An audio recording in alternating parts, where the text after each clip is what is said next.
idea ကောင်းမှမလားသက်ဆိုင်ချင်းတော့ဆိုရင်ညီမဒီ idea ကိုညီမတခြားတဲ့ကိုညီမပြောမှုတယ်ဒါမျိုး idea pitch လုပ်ရမလားပြောဝယ်ဒါပေမဲ့ညင်းတယ်ပေါ့နော်ဒီ idea မကောင်းဘူးပေါ့ဒါပေမဲ့ဟုတ်ပါမလားပြင်စဉ်းစားပြီးတကယ်ရဲဝုန်းပေါ့နော်စင်ပေါ်တက်ပြီးတော့ idea pitch လုပ်တဲ့ချိန်ကျတော့ top 3 တောင်ပါခဲ့တယ်ဘယ်သူမှပြောတဲ့စကားကိုနားမထောင်နဲ့ကို idea ကောင်းလားမကောင်းလားကြတော့ audience ကပဲဆုံးဖြတ်ပြီးသွားမှာဘယ်အောင်ဆိုရဲဝုန်းလို့ risk ရှိလဲ risk ကိုကိုယ်ရင်ဆိုင်နိုင်ရမယ်ပေါ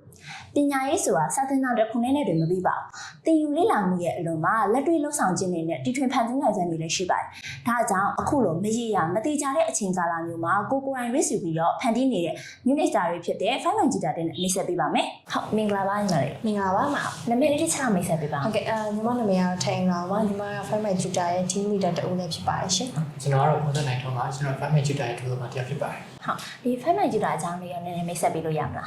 5 Gita ဆိုတာညီမတို့ဒီ Gita နဲ့ student တွေကြားမှာချိတ်ဆက်ပေးတဲ့ connection platform လေးပဲဖြစ်ပါတယ်။ကျောင်းသားတွေအနေနဲ့ကလည်းကိုအားနည်းတဲ့ဘာသာရပ်တွေကို click channel ရုံနဲ့ပေါ့နော်ဒီ website ကနေရှာလို့ရနိုင်မယ်။ပြီးရင် Gita တွေအနေနဲ့ကလည်းကိုယ့်ရဲ့သင်ကြားရေးဆိုင်ရာလုပ်ငန်းအတွေ့အကြုံရအောင်လို့လည်းဒီဘက်မှာဝင်ပြီး join လုပ်ရနိုင်တဲ့ platform လေးတစ်ခုပဲဖြစ်ပါတယ်။ဟုတ်။ဒီဘာကြောင့်5 Gita ကိုအခုလိုမျိုးအကောင့်ထည့်ပေါ်နိုင်အောင်လုပ်နိုင်လဲဆိုတာကိုသင်ပေးလို့ရမလား။ဟုတ်အမှန်တမ်းပြောရမယ်ဆိုရင်ညီမတို့ဒီ startup weekend တိုင်ပွဲကနေစခဲ့ရလို့ပြောရမယ်ပေါ့နော် startup weekend တိုင်ပွဲမှာညီမတို့ဒီ team တစ်ခုအနေနဲ့ဝင်ပြီးတော့ idea pitch လုပ်တယ် join တယ်အဲ့ဒီအချိန်မှာညီမတို့အနေနဲ့ winner ရခဲ့ရပေါ့နော်လက်ရှိမှာလည်းတကယ်ကိုလိုအပ်နေတဲ့ idea လေးပေါ့နော်အဲ့တော့ဒီ idea ကိုညီမတို့အနေနဲ့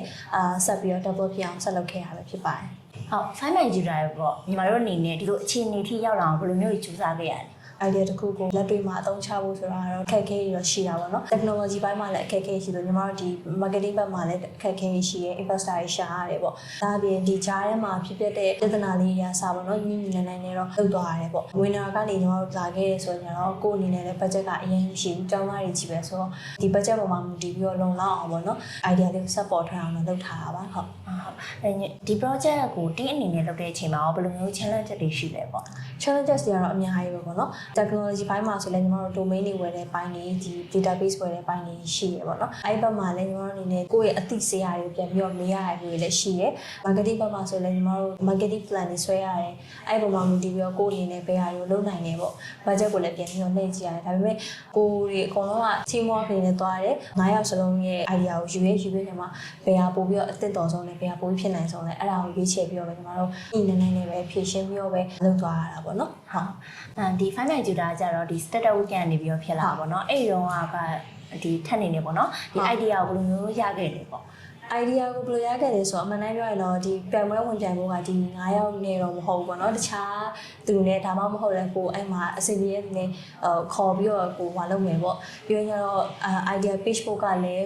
းပွဲမတိုင်ခင်တင်ညလိုမှာကိုယ့်ဘာသာကိုယ်ကစဉ်းစားကြည့်ပြီးတော့ဒါကငါတို့ဒီ idea pitch လုပ်ချင်တော့အဆင်ပြေမယ်ထင်တယ်ဆိုပြီးတော့ညီမဒီ idea ကို pitch လုပ်တယ် pitch လုပ်တဲ့အချိန်မှာ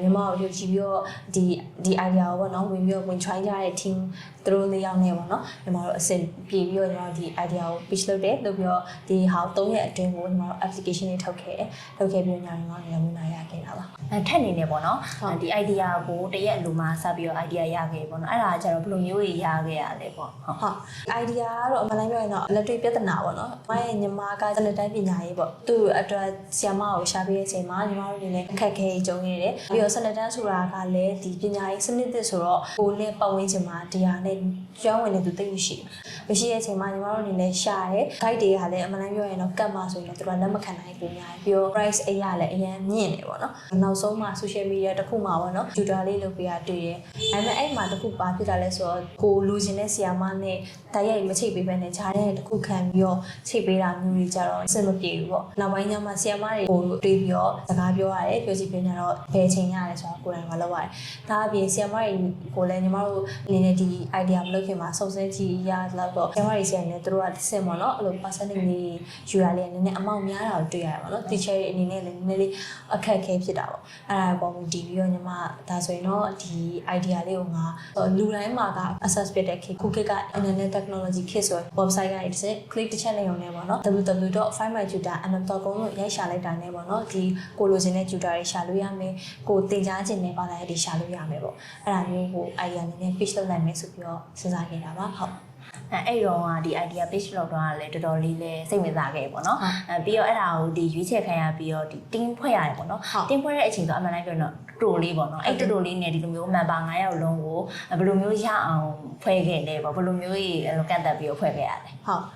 အဓိကကကြတော့ညီမဒီ idea ကိုရတယ်ပေါ့ပြန်ပြီးတကယ်ချင်းညှိကြရဲပေါ့နော်ညှိရတဲ့အချိန်မှာဒီ idea တော့ငါလုပ်ချင်တယ်ပြောတဲ့အချိန်မှာဝီလျံပေါ့နော်ဝင်ပြီးတော့သူ try မိမယ်အမတကယ်လို့ page idea page ဖြစ်သွားလဲကျွန်တော်ဝင်ပြီးတော့အမ team နဲ့ပါခဲ့မယ်ဆိုပြီးတော့သူအရင်ဆုံးပြောတယ်ပေါ့နော်အားရဲ့ idea သူယုံကြည်တယ်ပေါ့နောက်ပိုင်းပွဲမှာကျတော့ UI UX designer တွေရှာရတယ်ပြီးတော့ကိုအနေနဲ့ကဒါ website သွားမယ်ဖြစ်တဲ့အတွက်ကြောင့် technology ဘိုင်းကိုလည်းရှာရတယ်ပေါ့ research တွေလုပ်ရတယ်ပေါ့နော် public school တွေ private school တွေမှာဘယ်နှယောက်ဘယ်လိုမျိုးရှိလဲဆိုတာအစပြန်ပွဲမှာတေချာ detail ပြန်ပြောရတယ်အဲ့ဒါညာ research လုပ်ဖို့တဲ့လူတွေလည်းပွဲမှာပေါ့နော်ပွဲလုပ်ဖို့တဲ့ကိုညီမတို့အချိန်ပေးထားတယ်အဲ့ဒီအချိန်မှာကိုလိုအပ်တဲ့လူနဲ့ပေါ့နော်ဒီပွဲမှာရှိနေလူနဲ့ကြိုက်မကြိုက်ပေါ့နော်ပြန်ပြီးလိုက်ရှာရတာပေါ့အဲ့ဒီအချိန်မှာဒါတကယ်ညီမတို့အတွက်အဆင်ပြေရမှာဝင်ရခဲ့တာပါအဲ့ဆိုဒီပေါ့အချိန်ကလည်း3ရက်ဆိုပေမဲ့3ရက်လောက်အပြည့်မရအောင်ပေါ့နော်2ရက်လောက်ပေါ့နော်အဲ့လောက်တည်းနဲ့တကယ်ကို product တွေထွက်သွားတယ်ပေါ့နော်အဲ့ဘိုင်းနဲ့ပတ်သက်ပြီးတော့ဒီ ID ဘိုင်းတွေကိုလည်းမေးချင်တာပေါ့နော်အဲ့ဆိုင်နိုင် data ကိုကြတော့ဘယ်လို language တွေနဲ့ရေးခဲ့ရလဲ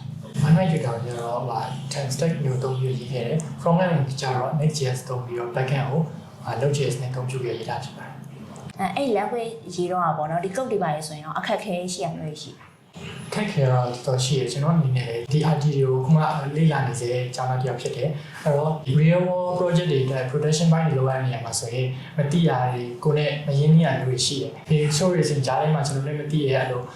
error တွေပါတက်တာမျိုးတွေရှိရအဲ့တော့အခက်ခဲတော့တော်တော်ကြုံခဲ့ရပါတယ်ဗျာအဲ့ဆိုရင်အဲ့လိုမျိုးအခက်ခဲအများကြီးကိုဘယ်လိုမျိုးကြော်ခက်ခဲလဲဟုတ်အခက်အခဲဘယ်လိုကြော်ပြလဲဆိုဥမာခုကလည်း AI ဖြစ်တယ် error တက်တယ်ဆိုရင် AI ကိုဒီ error ကိုရှင်းပြီးတော့ကုတ်ကိုဒီခိုင်းတာမျိုးမဟုတ်ဘူးဒါဘယ်လိုဖြစ်နေရလဲဘယ်လိုမျိုးနဲ့ဖြည့်ရှင်းလို့ရမလဲဖြည့်ရှင်းလို့ရပြီဒီ function ကဘယ်လိုအလုပ်လုပ်လဲဆိုတာကျွန်တော်လေ့လာတယ်လေ့လာပြီးဒီ production ဘိုင်းမှာဆိုရင်လည်း website ကို deploy လုပ်မယ်ဆိုရင်ဘာတွေလုပ်မလဲဒီ website မှာsearch engine အတွက်ဘယ်လိုမျိုးကိုယ့်ရဲ့ website မှာ browser မှာထိစုံမှာပေါ်အောင်လုပ်ဘယ်လိုမျိုးလုပ်လဲဆိုတာကိုတော်တော်လေ့လာရတယ် budget အနေနဲ့ကြည့်မယ်ဆိုရင်ကျွန်တော်တို့ budget ကလောက်လောက်စားစမှာမရှိဘူးအဲ့တော့ domain ware တွေနေပြီး hosting တွေပိုင်းအခါကျရင်သူက budget နဲ့စဉ်းစားရတယ်စဉ်းစား free hosting တွေသူက budget hosting တွေရှာပြီးခါကျတော့လုပ်ရဖြစ်တယ်အဲ့ဒီတော့ပေါ့နော်ဒီမအိမ်မနီအဲ့လိုမအိမ်ခဲနဲ့အောင်စူးစမ်းခဲ့ရလို့ကြားရပေါ့နော်အဲ့လိုကိုစူးစမ်းထားတဲ့အရာဒီလိုမျိုးဝင်တာဖြစ်ခဲ့တဲ့အချိန်မှာဘယ်လိုမျိုးခံစားခဲ့ရလဲအဲ့ကြုံလို့မိလိုက်တာပြောရပေါ့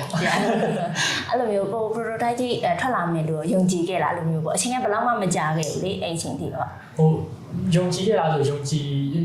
ည်ခဲ့လို့ပြောရမှာပေါ့ဟုတ်ကဲ့သူကအဲ့လိုမျိုး page ကအောင်သွားပြီဆိုပြီးတော့ကျွန်တော်မှဒီdesign ဘယ်လိုမျိုး prototype ထုတ်မလဲဆိုတော့လုပ်တယ်ပြီးအညလေးကြီးကိုပဲမရမကဒီ application design ကိုထွက်အောင်လုပ်ပြီးတော့ရေးခဲ့တယ်ဒီဒုတိယရက်မှာဒီ application prototype ထွက်အောင်လုပ်ဆိုပြီးတော့ download လုပ်ရအောင်အဲ့လို build လုပ်လိုက်တယ် build လုပ်လိုက်ဒီဒုတိယရက်မှာပြီးအောင်လုပ်လိုက်တယ်ပေါ့နော်ဟုတ်အဲ့ဆိုရင်တော့ဒီအခုကတော့ဒီ website ကိုဆက်လုပ်နေရတွေ့ပေါ့အဲ့အချိန်မှာရော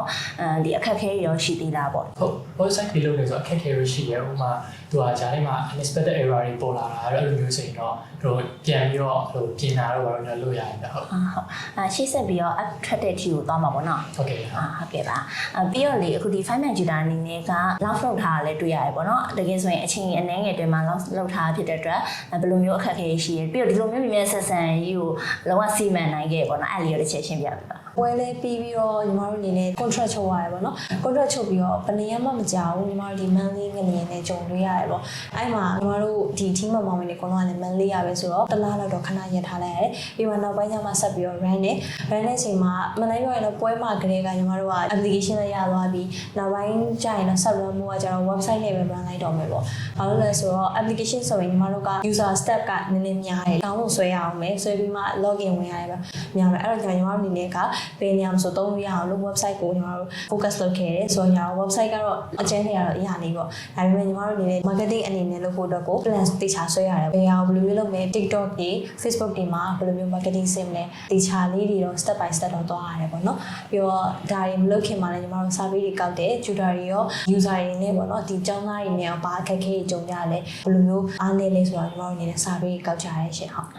ပြီးတော့ပေါ့နော်ဒီမောင်လေးညီမလေးတို့ကကြာလက်ရှိမှာကျောင်းတစ်ဖက်နဲ့ နေပေါ့နော်ဒီကျောင်းတစ်ဖက်နဲ့တစ်ဖက်ကလည်းကျောင်းစာရေးရှိမယ် assignment တွေရှိရဲအဲ့ဒါနဲ့ဒီတစ်ဖက်ကလည်းအလုံးနဲ့ပေါ့နော်ပြောမယ်ဆိုရင်တော့အဲ့ဒါဆိုရင်ဘယ်လိုမျိုးကြီးညှိခဲ့လဲပေါ့နော် ကျမတို့က Unix မှာတက်နေတာက second year ဆိုတော့အတန်းချိန်ကတော့9ရက်လုံးတော့ occasion နေကိုတစ်ပတ်မှာ3-4ရက်ပဲအတိုင်းမဟုတ်တဲ့အတွက်ကျောင်းတက်ချိန်မှာလာတက်လိုက်တယ်တက်ပြီးချိန်မှာကျန်တဲ့ကိုယ့်ရဲ့အားတဲ့ချိန်မှာ website လုပ်တဲ့သူကလည်းသူ့ရဲ့ပိုင်းသူဆက်လုပ်တယ်ညီမတို့ဒီ marketing အနေနဲ့လည်းဘယ်နေရာမှာဆက်ပြီးတော့ဘယ်လိုဆက်လုပ်မလဲပေါ့နော်အဲ့လိုတွေတိုင်ပင်ကြတယ်ပေါ့အရင်ခက်ခဲတာမျိုးတော့မဟုတ်ဘူးပေါ့နော်ဒါပေမဲ့ assignment တွေကာလမှာတော့ development အပိုင်းကိုခဏနားတဲ့အချိန်တွေလည်းရှိတယ်ပေါ့နော်အဲ့တော့ဒီ career ဘက်ကိုညီမတို့ပြန်လဲတယ်ဘာလို့လဲဆိုတော့ပညာရေး career ညီမတို့ကလည်းအဓိကအရေးကြီးတဲ့ဟာတစ်ခုဆိုတော့ပညာရေးဘက် okay သွားပြီဆိုရင်တော့ဒီဘက်ကဒီ 5 computer ဘက်ကိုပြန်လဲပြီးတော့ဆက်ပြီးတော့ develop ဖြစ်အောင်လုပ်ကြရပေါ့နော်ဟုတ် ဒီလိုမျိုးအချင်းချင်းပေါ့နော်ဒီ team နေနဲ့လုံးဝဆိုတာအဆင်ပြေရည်လည်းရှိရယ်မပြေရည်လည်းရှိရယ်ပေါ့နော်အဲ့လိုမျိုးဆိုရင်ဘယ်လိုမျိုးအချင်းချင်း control လုပ်ကြရလဲ တယောက်ထဲတောင်မှအမြင်မတူတာ9ယောက်ဆိုတော့9ယောက်အမြင်တော့မတူဘူးပေါ့နော်ဒါပေမဲ့ဒီ9ယောက်အမြင်မတူတာကိုလည်းညီမတို့အနေနဲ့အတင်းဆွဲပြီးလုပ်လို့လည်းမရဒါပေမဲ့ကိုယ့်ရဲ့ကိုယ်ပိုင်အမြင်တွေထဲကနေမှတစ်စက်ပြင်နိုင်ကြီးရှိတဲ့ဟာလေးတွေကိုကိုပြီးပြန်ပြီးစဉ်းစားကြရဲဘယ်လိုလေးရတော့ဆက်ပြီးတော့သွားကြမယ်ဘယ်လိုလေးရတော့ငါတို့အတွက်ပို့ပြီးတော့အဆင်ပြေနိုင်တယ်ပေါ့နော်အဲ့ဒါမျိုးကိုစဉ်းစားပြီး meeting လေးလုပ်ဖြစ်တယ်ကြိုပြီးတော့ plan လုပ်တယ်ကြိုပြီးတော့ ready လုပ်တယ်အခုချင်းစီအစားအကုန်လုံးကိုကျွန်မပြန်ပြီးတယ် flyer design အစားအကုန်လုံး detail တွေမှာသူတို့ပြန်ပြီးတယ်ဒီမှာဒါဒီလိုလေးတွေဖြစ်မယ်အဲ့ချိန်တိုင်းသူတို့ဘက်ကလည်းသိမကြိုက်တာဆိုရင်လည်းအမဒါလေးပြင်နေတယ်ပေါ့ညှိနှိုင်းမှုယူပြီးတော့သွားတာပေါ့နော်ပြီးရင်ညီမအနေနဲ့ 5 computer လေးကို develop ဖြစ်အောင်လို့ဆွဲခေါ်ခဲ့တာပေါ့နော်ဟုတ်ဒီ 5 computer အနေနဲ့ပေါ့နော်ရှေ့ဆက်ပြီးတော့ကိုယ်အနေနဲ့ဘာရေးဆက်လုပ်ဖို့ plan တွေစဉ်းစားထားရရှိတာပေါ့ဟုတ်ရှေ့ဆက်ပြီးတော့ညီမတို့အနေနဲ့က Google မှာဆက်ပြီးတော့ run နိုင်အောင်ညီမတို့စူးစမ်းသွားမယ်ဒါအပြင်ပေါ့နော် Google ဘက်မှာလည်းညီမတို့အနေနဲ့အဓိက language tutor တွေ French တွေတို့ German တို့ဘာလို့အနေနဲ့လည်း join လို့ရအောင်လို့ tutor တွေကိုဖိတ်ခေါ်မယ်ပေါ့နော်ဒါအပြင် public school တွေ private school တွေလည်းညီမတို့ချိတ်ဆက်မယ်ဒါမှရှိ tutor တွေရော student တွေရောပေါ့ join နိုင်အောင်စာသင်လို့ရအောင်ညီမတို့ဆက်ပြီးတော့ develop လုပ်တာဖို့ရှိပါတယ်ဟုတ်အခုလိုမျိုးဒီအသက်20ဝန်းကျင်နဲ့ဒီလိုမျိုးထိတော့နိုင်တာတော့မိုက်တာပေါ့နော်ပြီးတော့ကိုယ့်အနေနဲ့ဒီ Unix ကိုရောက်တာလဲကြာပြီပေါ့နော်အဲ့ဒီအနေနဲ့ကိုယ့်ကိုရောဘာကြီးပြောင်းလဲသွားရလို့ထင်လဲအဲ့တော့ William ကိုချက်ပေးကြကျွန်တော်နေလဲဆိုရင်တော့ကျွန်တော်ရုံးခဲ့တဲ့3နှစ်ကဆိုရင်ဒီကိုဒီပိုင်းကိုမလုပ်နိုင်တော့ဘူးလို့ထင်တယ်ချိုးရဆိုရင်ကိုကြီးကြည့်လိုက်တော့ဟာဒါရဲ့လုပ်ကိုလုပ်နိုင်ပါမလားဆိုပြီးဖြစ်တယ်အခုဒီမှာတက်ပြီးတော့ဒီကိုဒီပိုင်းကိုလည်းဖြည်းဖြည်းနဲ့နားလေလာတယ်ကိုအဲ့3နှစ်ကိုပြောရမယ်ဆိုရင်ကကုတ်တွေတချို့နဲ့နားလေးရေးနိုင်တာလို့ပြောချင်တယ်ဗျာဟုတ်ထပ်နေကြညီမလေးလည်းကြတော့ပြီးခဲ့တဲ့3နှစ်လုံးလောက်ဆိုရင်ဒီမှာရှိနေပြီပေါ့နော်ဘန်ကောက်မှာညီမက business နဲ့ပတ်သက်တာတက်နေရဲ့IMB သားစုအခြေအနေကြောင့်ညီမဒီဘက်ကိုပြန်လာများဒီ Unix ကို join မိတယ်ပေါ့နော်စစချင်းကတော့ကိုတို့ကအဆင်ပြေပါမလားကိုဆုံးဖြတ်ချက်ကအမှန်ရင်လားပေါ့နော်ပြန်စဉ်းစားမိရပေါ့ဒါပေမဲ့ကိုရွေးချယ်လိုက်တာကတော့မှန်တယ်လို့ညီမမြင်တယ်ဘာလို့လဲဆိုတော့ဒီမှာရှိတဲ့ community က ANRI ထွေးတယ် community ရောက်ကကိုမသိတဲ့ပုံတွေပိုင်းဆိုရင်ပြန်ပြီးရှင်းပြကြရဲလေ့လာကြရဲပေါ့နော်အဲ့တော့အဲ့ဒီတစ်စက်ညီမဒီ CR တွေလုပ်တဲ့ webinar တွေပွဲတွေညီမ join ဖြစ်တယ်။အဲဒီအချိန်မှာ CR တွေကပြောတဲ့ဟာကိုစဉ်းစားမိရကြတော့ဒီ IT နဲ့ဒီ business တွဲလိုက်ရင်တော့တော်တော်လေးကိုအဆင်ပြေရဲ့ဘက်ကိုရောက်မယ်ပေါ့။ဒီဟာကိုလေ့လာရင်ပွဲရှိတဲ့အချိန်မှာညီမ join လိုက်တော့အော်မျိုးဖြစ်သွားတယ်လို့ပြောအောင်ပဲပေါ့နော်။ဟုတ်။အခုဆိုရင်ပေါ့နော်ဒီ Unix ကနေပြီးတော့အရင်က hackathon လို့ဒီ business plan လို့အခုဆိုရင်ထပ်တော့ဝင်လာရ startup weekend လို့အဲ့လိုမျိုးပွဲတွေလည်းစတိုက်လုပ်လာပါပေါ့နော်။နောက်ပိုင်းကျရင်လည်းအခုလိုမျိုးပွဲတွေလည်းဆက်ပြီးတော့လုပ်ဖို့ရှိရပေါ့နော်။အဲ့လိုမျိုးပွဲတွေကျရင်ရောအဲ့လိုဒီကိုရီလို idea ရှိရဲ့ညီမလေးတွေမောင်လေးတွေကိုဘယ်လိုမျိုးများအကြံပေးချင်တာမျိုးရှိလဲဟုတ်အဓိကကကျတော့ကိုလှုပ်ချင်တာကိုလှုပ်ပလိုက်ပေါ့နော်ကိုလှုပ်ချင်တာကိုလှုပ်ပလိုက်ပေါ့နော်ဘာမှတွေးမနေနဲ့လှုပ်ရှာလှုပ်လိုက်ကို idea ကောင်းပါမလားသက်ဆိုင်ချင်းတော့ဆိုလည်းညီမဒီ idea ကိုညီမတခြားတစ်ယောက်ကိုညီမပြောမှုတယ်ဒါမျိုး idea pitch လုပ်ရမလားပြောဝယ်ဒါပေမဲ့ညင်းတယ်ပေါ့နော်ဒီ idea မကောင်းဘူးပေါ့ဒါပေမဲ့ဟုတ်ပါမလားအပြင်စဉ်းစားပြီးတကယ်ရဲဝုန်းပေါ့နော် symbol တက်ပြီးတော့ idea pitch လုပ်တဲ့ချိန်ကျတော့ top 3တောင်ပါခဲ့ဘယ်သူမှပြောတဲ့စကားကိုနားမထောင်နဲ့ကို idea ကောင်းလားမကောင်းလားကြတော့ audience ကပဲဆုံးဖြတ်ပြီးသွားမှာဘယ်အောင်ဆိုရဲဝုန်းလို့ risk ရှိလဲ risk ကိုကိုယ်ရင်ဆိုင်နိုင်ရမယ်ပေါ့အဲ့ဒါကြီးလေကိုတို့က backup အနေနဲ့ plan ချထားပြီးမှကိုလို့ဆက်ရှိရတာဆက်လို့ဆက်ပြီးရတကယ်လို့ကိုအနေနဲ့ဒီပြိုင်ပွဲမှာလည်းဘယ်လိုရှုံးနေသွားတယ်တို့ဘာလို့ဆိုပြီးတော့လည်းအရင်သိမမြင်နေပါတော့နောက်ပြန်လို့လည်းထပ်ရှိသေးတယ်ပေါ့အခုလိုမျိုးပေါ့နော်ဖြေချပေးသားရတဲ့ထက်နဲ့ဝီကိုလည်းကျေးဇူးတင်ပါတယ်ဒီလိုမျိုးပေါ့နော်တက်20ဝန်းကျင်နဲ့ဒီ Unix တားပြပြပေါ့နော်အခုလိုမျိုး5 night ကြတာလည်းဒီထက်မကအောင်ရပါသေးလို့ဆုတောင်းပေးပါတယ်ဟုတ်ကဲ့ပါကျေးဇူးပါဒါကတော့ Startup Weekend မှာဝင်လာရသွားတဲ့5 night ကြတာထင်လေးပဲဖြစ်ပါတယ်အနာဂတ်မှာ founder ဖြစ်ဖို့ရည်မှန်းထားတဲ့လူငယ်တွေအတွက်မတော် Unix ကနေပြီးတော့မကြခင်မှာကျမပြုလုပ်ပေးသွားမယ်ပွဲလေးရှိပါတယ်အဲ့ဒီပွဲလေးမှာကိုယ့်ရဲ့ idea ကိုလက်တွေ့အကောင့်ထဲပေါ်ခြင်းတဲ့လူငယ်တွေကိုဖိတ်ခေါ်ပါတယ်